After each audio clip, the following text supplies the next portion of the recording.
सांसों को मेरी गिला मुझसे कैसा, खुद ही है खुद को मिटाया।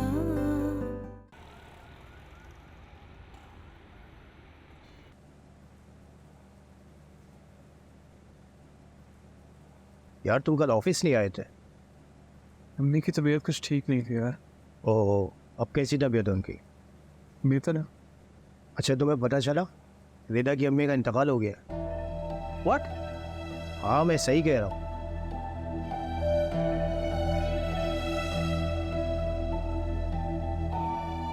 कब? परसों रात हम लोग सब गए थे कल उसकी तरफ। मैंने तुम्हें कॉल्स भी की बताने के लिए, अगर तुम्हारा नंबर बंद था।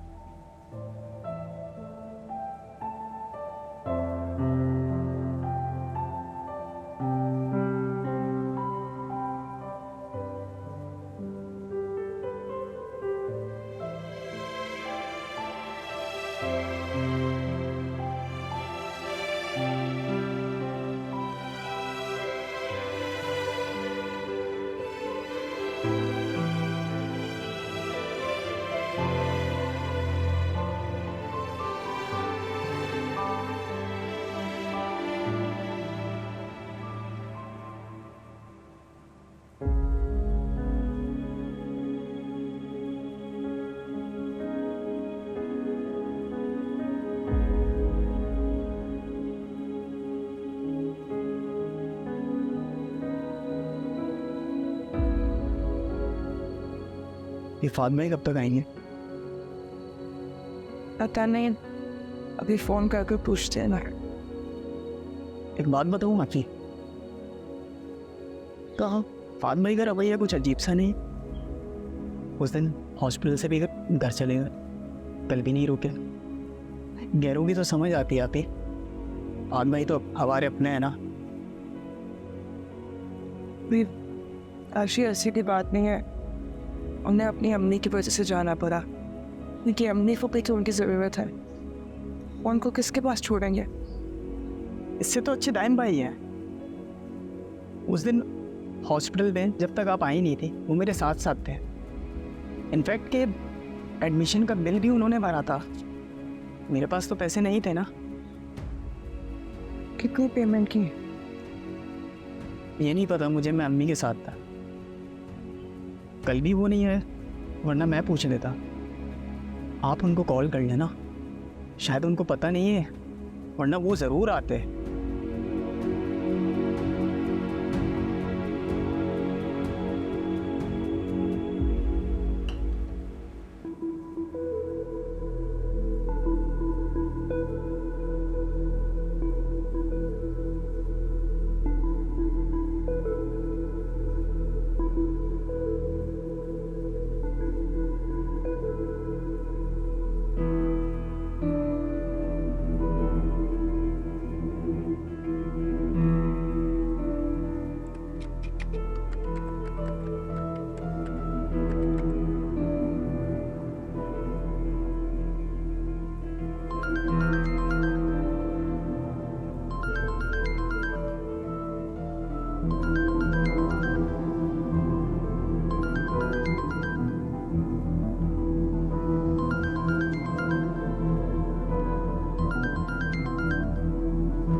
हेलो।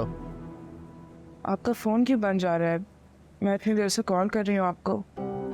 कोई सिग्नल प्रॉब्लम होगी, कोई काम था? बस मैं ये पूछ रही थी कि आप कब तक घर आएंगे। अम्मी के लिए कुरान खानी रखी है। वैसे तो काशी सब मैनेज कर लेगा, लेकिन किसी बड़े का होना भी तो ज़रूरी है ना।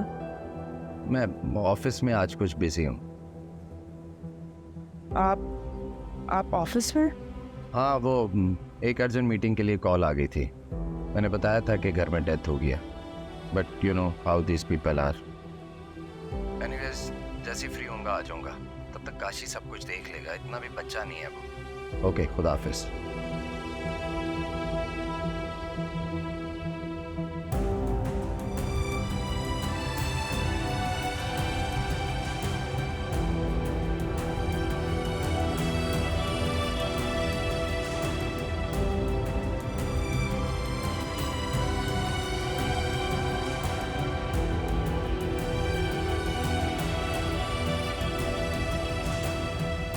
Thank you sir.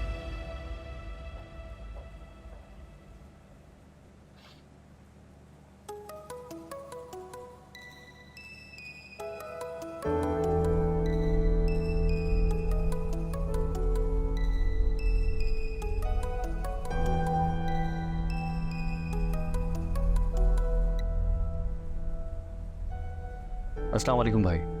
हाँ दिशान, बिजी तो नहीं हो, बात हो सकती है? नहीं, नॉट एज सच। आप कहिए। हाँ, मैंने कॉल इसलिए किया था, मैंने कहा तुम्हें बता दूं, तुम्हारे अकाउंट में मैंने कुछ अमाउंट ट्रांसफ़र की है, वो निकाल के अमरीन को दे देना। आई डोंट नो व्हाई उसके अकाउंट में ट्रांजैक्शन नहीं हो रही। जी भाई। और बताओ, सब खैरियत है? अम्मी कैसी हैं? मेरी कल से किसी से कोई बात ही नहीं हुई, मैं ऑफिस में बिजी था। अभी मैंने चेक किया तो अमरीन का भी वॉइस नोट आया हुआ था कि उसने मुझसे कोई ज़रूरी बात करनी है। सब खैरियत है ना वहाँ? बस अभी तुमसे बात करके उसी को कॉल करो। भाई आपसे एक बात करनी थी। हाँ बोलो, क्या बात? भाई मेरी समझ में नहीं आ रहा कि ये बात मैं आपसे कैसे कहूँ। एक्चुअली कुछ दिनों से भाभी का रवैया बहुत वियर्ड हो गया है। देखिए, हम समझते हैं उनकी कंडीशन, लेकिन अम्मी के साथ बहुत रूड बिहेव करने लगी हैं और इसी वजह से अम्मी बहुत अपसेट रहने लगी हैं आजकल। आप जानते हैं ना भाई अम्मी को, उनकी नेचर है कि वो कभी कुछ नहीं कहेंगी, लेकिन अंदर ही अंदर वो बहुत परेशान है भाभी की वजह से। भाई मैं काफ़ी दिनों से सोच रहा था कि आपसे कहूँ कि आप प्लीज़ भाभी को समझाएं, उनकी वजह से घर का माहौल बहुत डिस्टर्ब हो रहा है। लेकिन फिर आपसे इसलिए जिक्र नहीं किया कि कहीं आप परेशान ना हो जाएं। आपको परेशान नहीं करना चाहता था मैं। देखो दिशान, मुझे कुछ समझ में नहीं आ रही है, खुलकर बात करो, हुआ क्या है?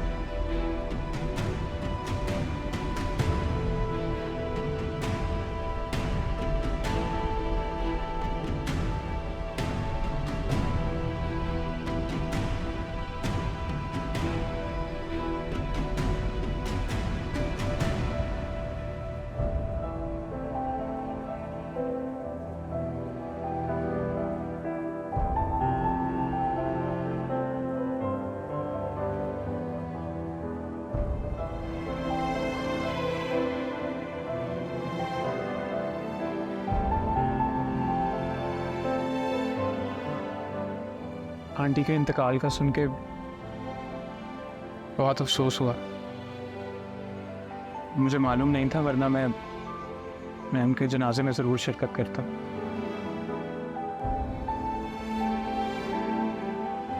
देखो, मुझे पता है कि तुम्हारे लिए बहुत मुश्किल टाइम है, but you need to be strong.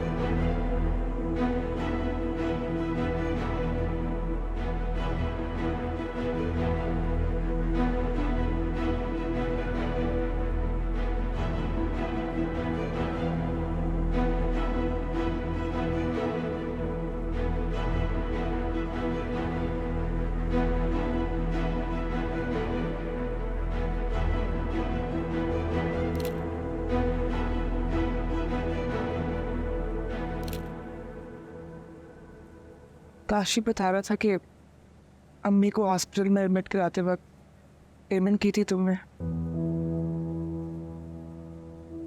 कितनी पेमेंट थी?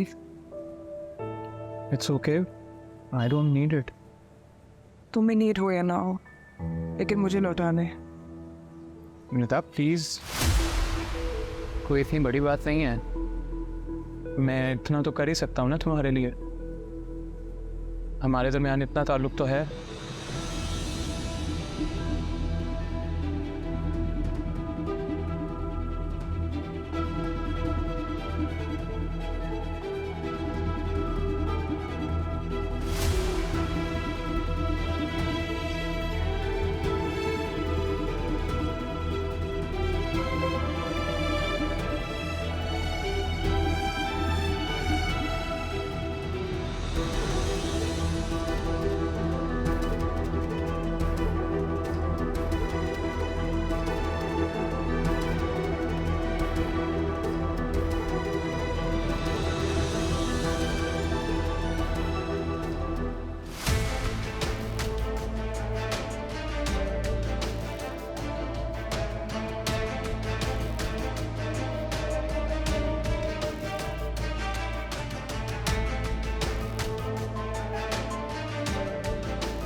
फहद, आप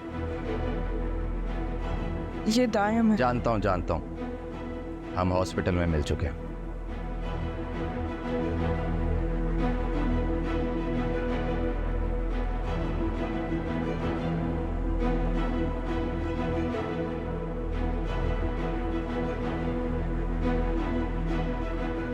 और तुमने मुझे क्यों बुलाया जब तुम्हारे सारे काम मेरे बगैर हो जाते हैं? तुम्हारी एक कॉल पे लोग दौड़े दौड़े चले आते हैं।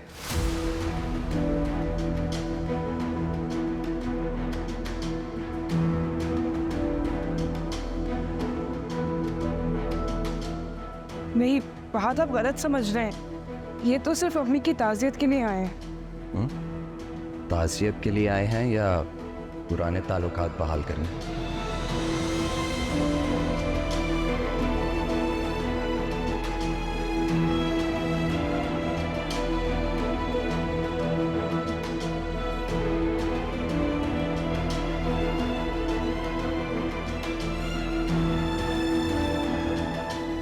मेरे ख्याल से मुझे चलना चाहिए। तुम कहाँ जा रहे हो? बल्कि एक काम करो, तुम दोनों यहाँ आराम से बैठो, बातें शातें करो। मैंने डिस्टर्ब किया ना, मैं चला जाता हूँ यहाँ से। फहद, आप किस किस्म की बातें कर रहे हैं?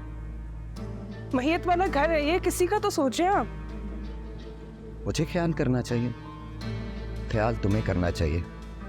हमारी शादी का, अपनी माँ की मौत का। मगर तुम्हें तो कोई ख्याल ही नहीं है। बाहर इतने लोग बैठे हैं, मगर तुम इसे लेकर अंदर अकेले ड्राइंग रूम में बैठी हो। क्या कहेंगे लोग? अगर तुम्हें अपनी इज्जत का ख्याल नहीं है ना, तो मेरी इज्जत का ख्याल रखो। मेरी बीवी हो अब तुम। फहद, मैं आपको बता तो चुकी हूँ कि सिर्फ प्लीज आप लोग प्लीज़ मेरी वजह से आपस में ना उलझें। मैं यहाँ सिर्फ ताज़ियत करने आया था और कुछ नहीं।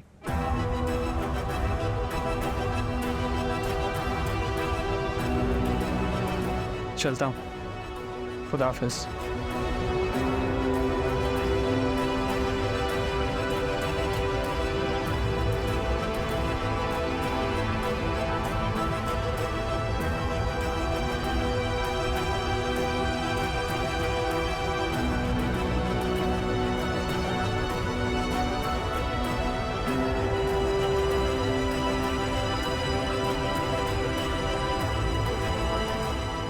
मैं सोच भी नहीं सकती थी कि आपकी सोच इतनी छोटी होगी। मैंने आपको पहले से दायम का बताया हुआ, आपको कोई एतराज नहीं था, तो फिर क्योंकि मुझे तब तक ये नहीं पता था कि तुम शादी के बाद भी उसके साथ राब्ते में रहोगी। और एक बात कान खोलकर सुन लो रिदा, इतना बेगैरत नहीं हूं कि खामोशी से सब कुछ बर्दाश्त करूं।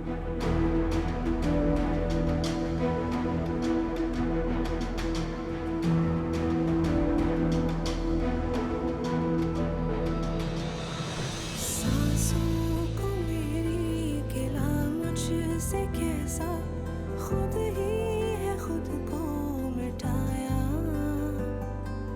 पूछूं मैं खुद से सवाल, ये कैसा खुद ही है खुद को गवाया। क्यों तेरी आस फिर भी है बाकी, सुन एक बार मेरी जरा।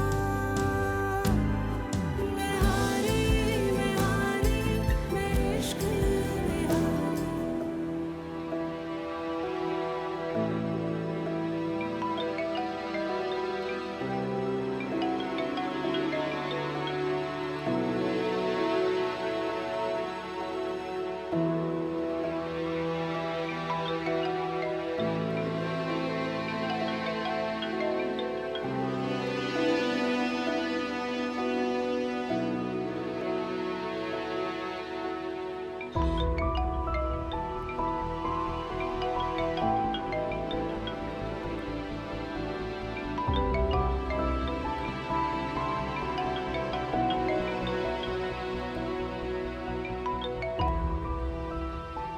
हेलो, कब से तुम्हें फोन कर रहा हूँ, फोन क्यों नहीं उठा रही हो तुम्हें?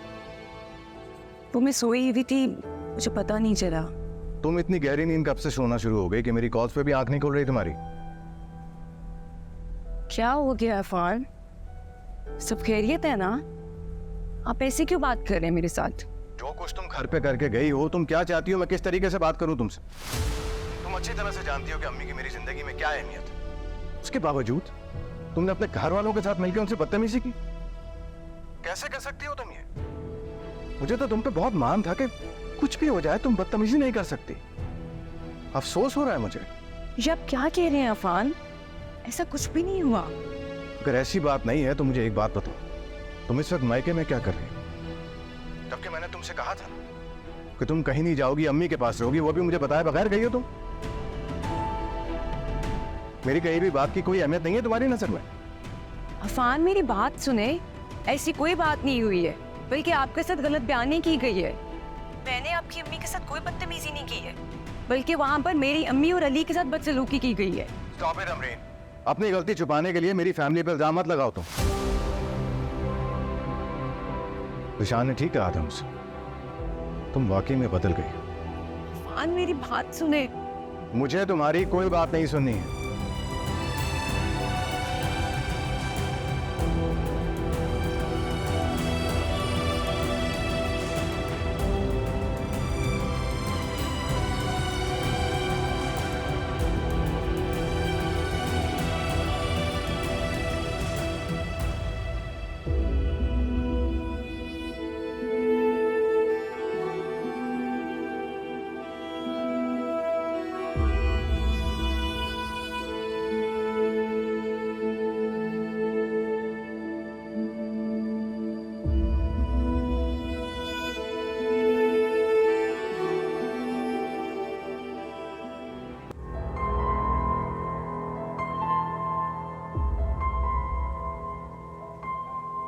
तुमने मुझे क्यों बुलाया जब तुम्हारे सारे काम मेरे बगैर हो जाते हैं? तुम्हारी एक कॉल पे लोग दौड़े दौड़े चले आते हैं।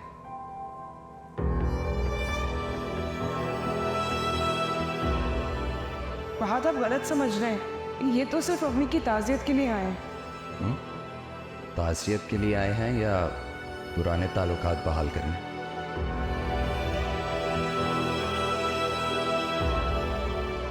बाहर इतने लोग बैठे हैं, मगर तुम इसे लेकर अंदर अकेले ड्राइंग रूम में बैठी हो।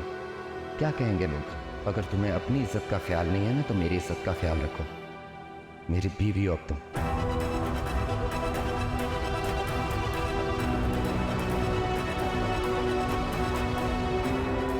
इसी दिन के लिए मैं तुम्हें कहती थी कि अफान को सब कुछ बता दो, उसे अंधेरे में मत रखो।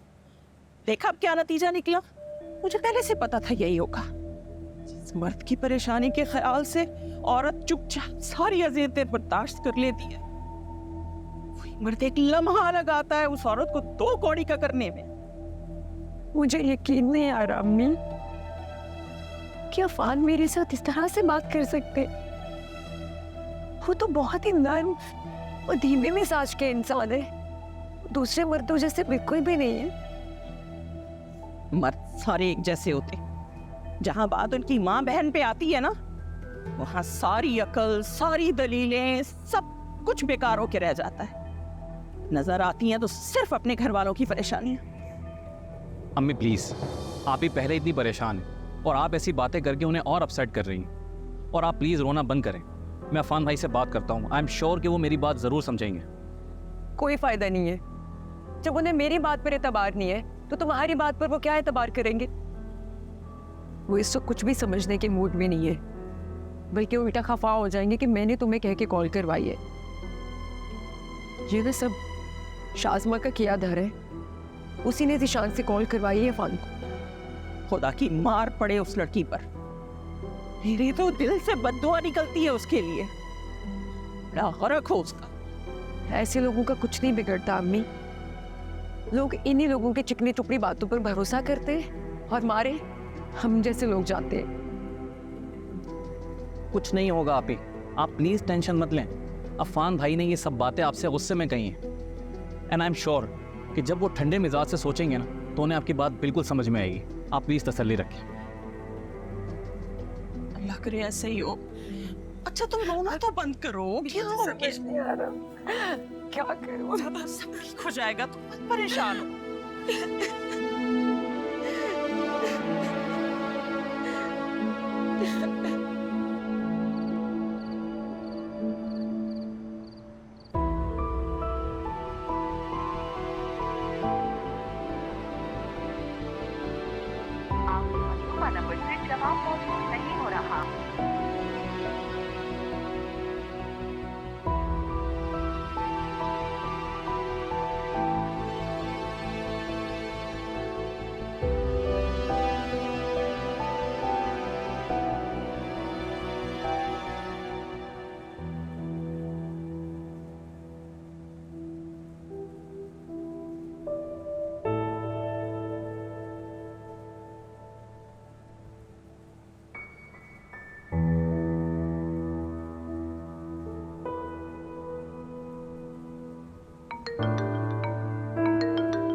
आपा नंबर से जवाब मौसूल नहीं होता।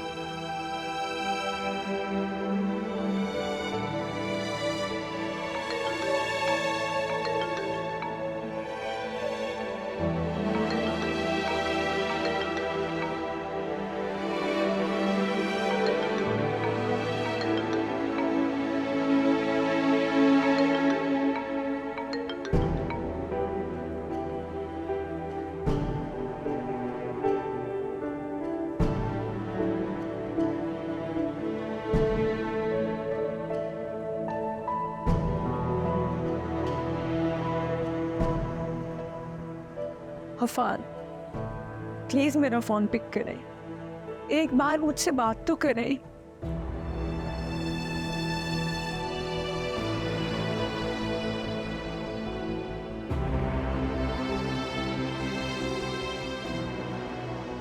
आखिर क्यों नाजिया, कब तक तुम लोग मेरा कैरेक्टर सर्टिफिकेट मांगते रहोगे?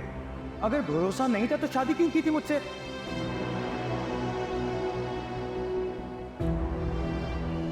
बस इतना ही भरोसा था तुम्हें अपने शौहर पर कि किसी ने कुछ भी बोल दिया तुमने उसकी बात पे यकीन कर लिया।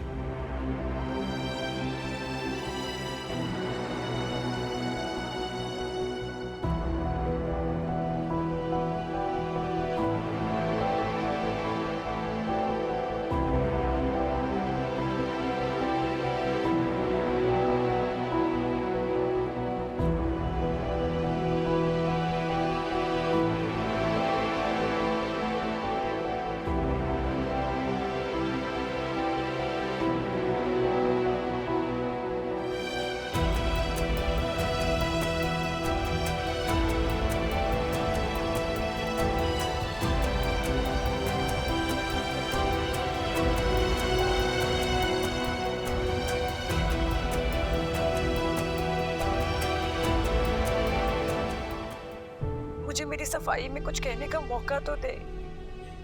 ये कहाँ का इंसाफ है? ये कैसी मोहब्बत है आपकी? आपको अपनी उम्मीद पर जरा भी भरोसा नहीं है।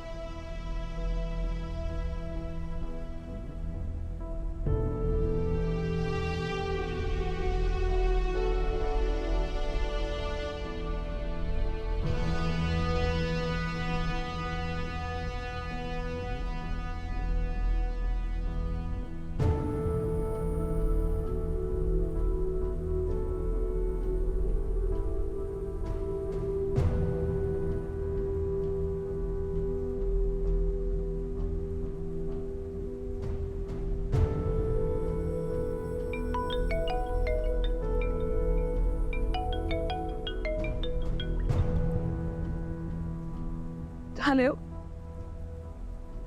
बोलो क्या कहना है तुम्हें? अफान प्लीज इस तरह से मुझसे बात मत करे। मुझसे आपका ही रवैया बर्दाश्त नहीं हो रहा। प्लीज अफान। जो कुछ तुमने अम्मी के साथ किया ना वो भी नाकाबिले बर्दाश्त है मेरे लिए। अफान मेरी बात का यकीन करें आप। मैंने अम्मी के साथ कोई बदतमीजी नहीं की है। मुझे पता है आप अम्मी के साथ कितना प्यार करते हैं। भला मैं एक ऐसी कोई हरकत कर सकती हूँ जो आपको हर्ट करे? आपके जाने के बाद मेरे साथ उस घर में बहुत कुछ होता रहा है। शाज़मा ने मेरे खिलाफ एक महाज बना लिया था। दिन रात उठते बैठते वो मेरे सब्र को आजमाती रही। उसकी सारी हरकतें मैं इग्नोर करती रही। मैंने तो आपकी इज्जत और सुकून की खातिर अपने किरदार पर इल्ज़ाम भी बर्दाश्त कर लिया था। जब शाज़मा ने मेरे और ज़िशान के ऊपर इतना घटिया इल्ज़ाम लगाया था मैं तब भी खामोश रही। क्या?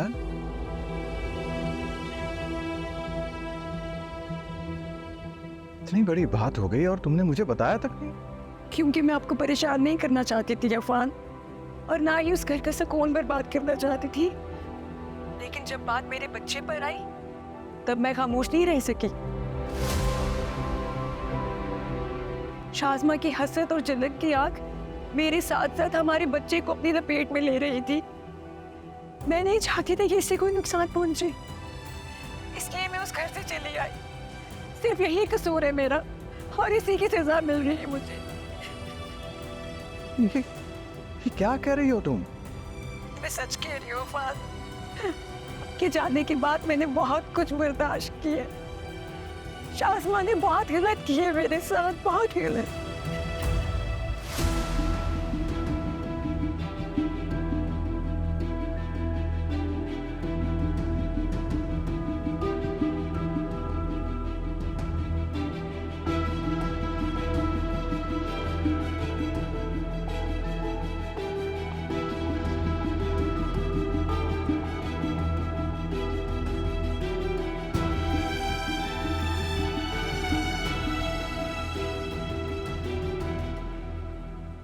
कमर तो नाश्ता कर लो। अरे आप ही क्यों लेकर आए? नाजिया ले आती ना। अरे कोई बात नहीं भाई, वो रात बड़ी देर तक जागती रही है तो इसलिए मैंने उसे नहीं जगाया। एक बात बताओ, उसका कहीं वैसे झगड़ा तो नहीं हो गया था? क्योंकि मैं काफी दिनों से उसे परेशान देख रहा हूँ। नहीं नहीं, ऐसी कोई बात नहीं है। वो तो रोज रात को देर तक जागती है। उबैद की कॉल का इंतजार करती है ना वो, और वहाँ के और यहाँ के वक्त में भी तो फर्क है।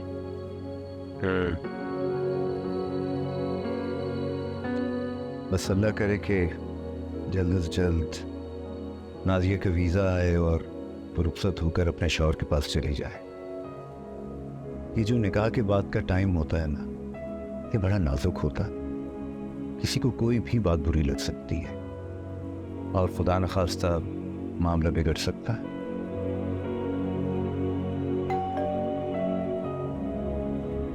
मैं देख के आता हूँ।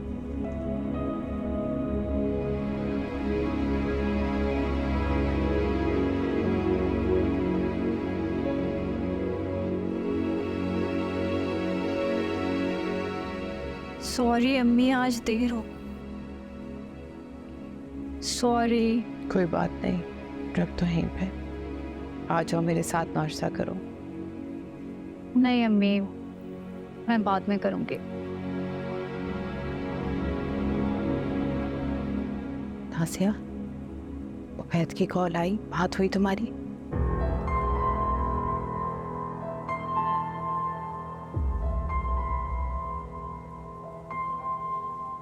नाजिया, नाजिया बेटा। नासिया, उबैद वाली बात के बारे में तुम्हारे अब्बू को कुछ भी नहीं पता, उन्हें मत बताना।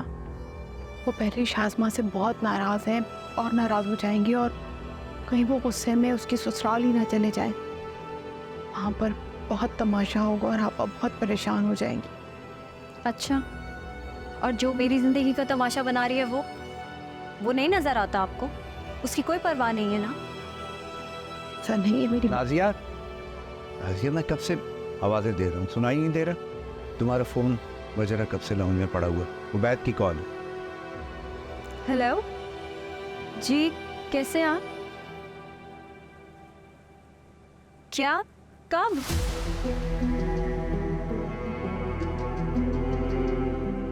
जी आप बिल्कुल फिक्र ना करें, मैं अभी जाती हूँ। जी अल्लाह हाफिज़। क्या हुआ है नाजिया, सब खैरियत तो है?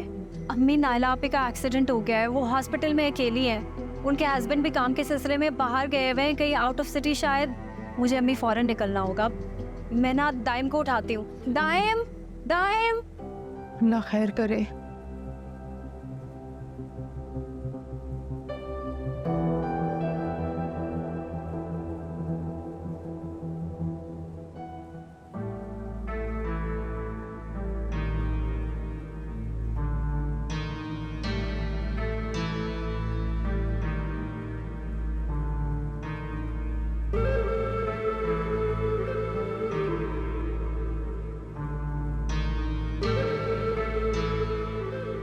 लापरवाही की भी ना हद होती है। आज तुम फिर काम पे नहीं गए? ना बताओ, इस तरह कब तक तुम नौकरियां छोड़ते फिरोगे? कहीं तो टिककर काम कर लिया करो। फिक्र ना करें, मेरी नौकरी रहे ना रहे, इस घर का चूल्हा कभी बंद नहीं होगा। कमाने वाली बहू जो आ गई आपकी। कमाने वाली बहू? मुझे ऐसी कोई खुशफहमी नहीं है। अरे वो तुम्हें घास नहीं डाल रही, इस घर की क्या खाक फिक्र करेगी?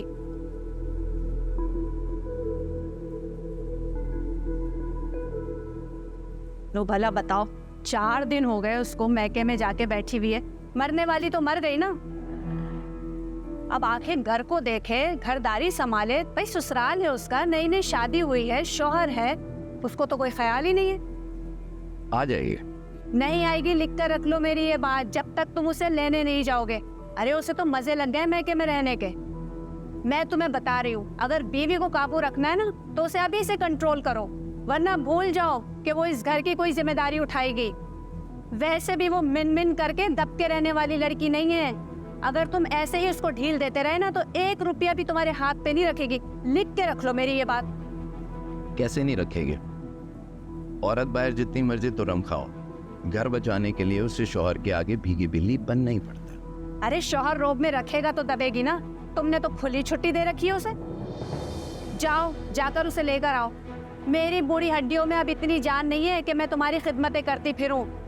अरे मैं तो बहू को इसलिए ब्याह कर लाई थी कि अब वो घर संभाले, घर के काम काज करे, मुझे भी कुछ आराम मिले। लेकिन मेरे नसीब में कहाँ आराम। आराम तो उन मोहतरमा के नसीब में जो घर जाके बैठ गई हैं अपने और आराम फरमा रही हैं।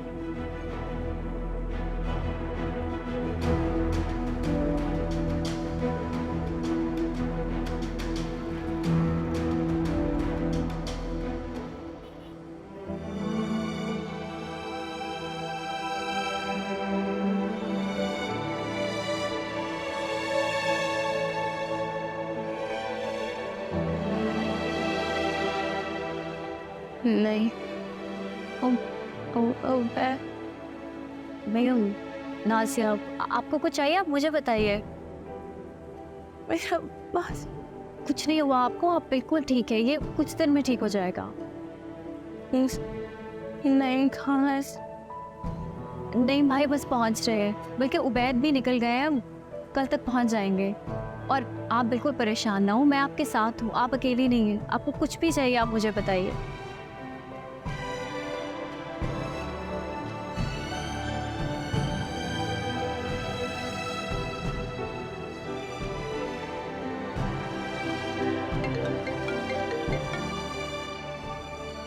हेलो, हाँ दाइम, क्या कहा है डॉक्टर ने? अल्लाह का बड़ा करम है, बचत हो गई है। बाजू पे दबाव आने की वजह से टिश्यूज डैमेज हो गए हैं। कुछ दिन पट्टी लगी रहेगी, फिर ठीक हो जाएगा इंशाल्लाह। शुक्र अल्लाह का। उबैद का फ़ोन आया था? हाँ, उबैद ने भी कॉल की थी बोर्डिंग पे जाने से पहले।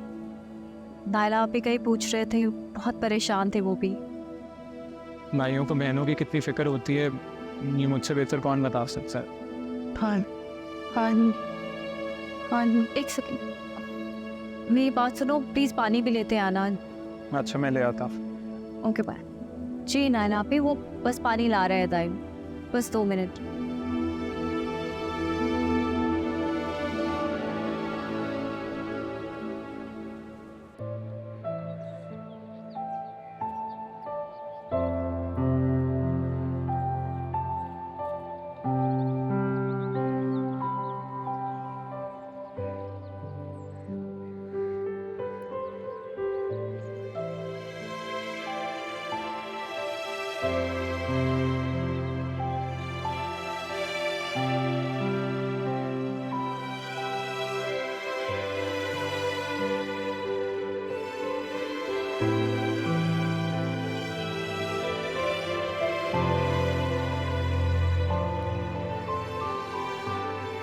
तुमने मुझे क्यों बुलाया जब तुम्हारे सारे काम मेरे बगैर हो जाते हैं? तुम्हारी एक कॉल पे लोग दौड़े दौड़े चले आते हैं।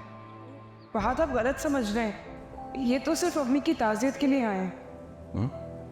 ताज़ियत के लिए आए हैं या पुराने ताल्लुकात बहाल करने? बाहर इतने लोग बैठे हैं मगर तुम इसे लेकर अंदर अकेले ड्राइंग रूम में बैठी हो।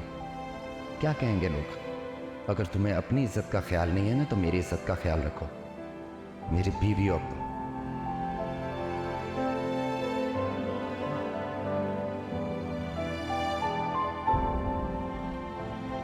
हो सकता है शुरू में तुम्हें भात के साथ एडजस्ट करने में थोड़ी प्रॉब्लम हो, लेकिन जिंदगी गुजारने के लिए थोड़ी बहुत जिद्दोजहद तो करनी पड़ती है।